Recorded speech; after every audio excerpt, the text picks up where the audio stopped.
अस्सलामुअलैकुम या अली अलैहिस्सलाम बदात बदलाची सैयद अफ़कार अली शिराजी।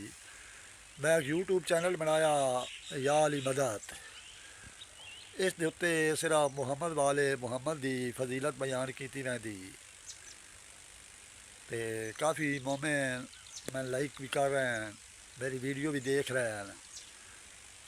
ओ सहजाद दा ज़ालिम क्या बचया वत क्यों दरबार सजाए ले।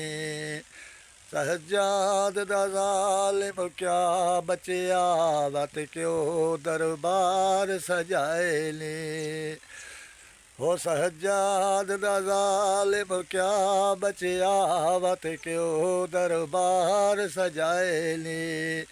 तेरी जंग है नाल जवाना दे मासूम ते तीर चलाए ले। तेरी जंग है नाल जवाना दे मासूम ते तीर चलाए ले। सज्जाद दा ज़ालिम क्या बचया वत क्यों दरबार सजाए ले। मेरे परदादार नफीस मिजाज जो हन आविच बाजार फिराए ली। सजाद दा ज़ालिम क्या बचया वत क्यों दरबार सजाए ली।